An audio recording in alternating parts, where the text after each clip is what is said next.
बोल गौ माता की जय। जी आज किस संदर्भ में जो है वो ज्ञापन दिया गया है और किसको दिया गया है? देखिए, आपकी मीडिया के माध्यम से मैं बता देना चाहता हूँ कि गंगापुर सिटी में जो अपने ये दौलतपुरा का जो डंपिंग यार्ड है, वहाँ एक बहुत ही बड़ा विषय हमारे सामने आया है कि बहुत सारी गौ माताएं हैं वो मृत अवस्था में वहाँ पाई गई हैं। लगभग 250 से अधिक गौ माताएं हैं। और ये स्थिति क्यों उत्पन्न हो रही है, इस विषय को लेकर के आज हिंदू रक्षा दल के माध्यम से ये बहुत अच्छी पहल की है कि एडीएम साहब को हमने सूचना दी और उनको सूचना देने के माध्यम से हमने बताया कि आपके इस गंगापुर सिटी में इस प्रशासनिक व्यवस्था के चलते हुए, जबकि सरकार राष्ट्रवादी सरकार है, उसके बावजूद भी इस तरीके का काम हो रहा है, तो उससे दिखाई दे रहा है कि प्रशासन बिल्कुल सुस्त पड़ा हुआ है। और किस प्रकार से ये व्यवस्था चरम पर है कि गौ माता की इतनी बुरी हालत हो गई है कि 250 की तादाद में आज हमारे इस गंगापुर सिटी के अंदर गौ माता बेसहारा और बिल्कुल जिनके साथ में कहे कि निर्मम हत्या उनकी कर दी गई है। ये बहुत ही बड़ा गंभीर विषय है और मैं प्रशासन से इतनी कार्रवाई चाहता हूं कि ये किसने किया है, किस प्रकार ये पूरा घटनाक्रम हुआ है, इसकी जो तय है, इस मामले की जो जड़ है, वहां तक जाएं। और साथ ही अगर इस प्रकार का कृत्य जब गंगापुर सिटी में गौ माता के साथ में हो सकता है, जिस प्रकार की चीजें जो आज गौ माता के साथ में हो रही है, अगर ये मुद्दा युवा भाइयों द्वारा नहीं उठाया जाएगा तो कौन ये मुद्दा है जो उठाएगा और किस प्रकार से हमारी गौ माता है उसको न्याय मिलेगा।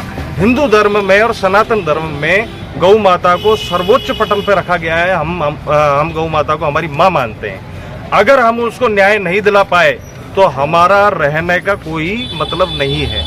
मैं सिर्फ इतनी सी मांग हमारी सरकार से चाहता हूं कि तुरंत ऐसे जो लोग हैं जो इस प्रकार के कृत्य में संलिप्त पाए जाएंगे, उन पर ठोस से ठोस कार्रवाई की जावे, कानूनी कार्रवाई की जावे और साथ ही जो इन मामले में संलिप्त पाए जाते हैं उनको कठोर कार्रवाई उनके ऊपर प्रशासन को करनी चाहिए। अभी प्रशासन ने आपको आपने अवगत कराया है, तो क्या आश्वासन दिया गया है? प्रशासन ने अभी तक की जो वार्ता हमारी हुई है एडीएम साहब से, एडीएम साहब ने किसी जो उनका कोई इंस्पेक्टर है नगर परिषद का, उसको वहां पर भेजा है मौका स्थिति जांचने के लिए।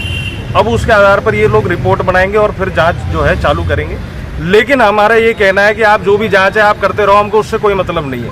हमको ये मतलब है कि जो भी इस कार्यवाही में संलिप्त है उसको तुरंत उठा करके आप जो है उसके ऊपर कानूनी कार्रवाई करो। हमारे 24 घंटे के अंदर जितनी भी गौ माता है ना, तत्काल उनको मिट्टी दी जाए।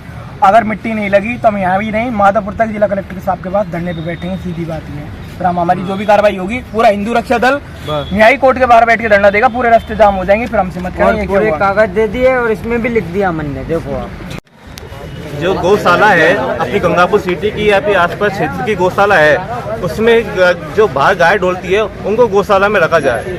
और दूसरी बात मेरी ये है कि जो गाय को गौशाला में जब अपन पूछते हैं, जो अपन बाहर रखती है गाय को, उसको पूछा जाए। नहीं, लेकिन गौशालाओं में इतनी जगह भी तो नहीं है ना कि सारी गौओं को अंदर रखा जा सके। इतनी जगह भी नहीं है उनके लिए, इतनी पर्याप्त व्यवस्था है। इनके लिए व्यवस्था की जाए, इनके लिए व्यवस्था की जाए और बाढ़ क्षेत्र में जहाँ पे भी गौशाला नहीं है वो गौशाला बनाई जाए।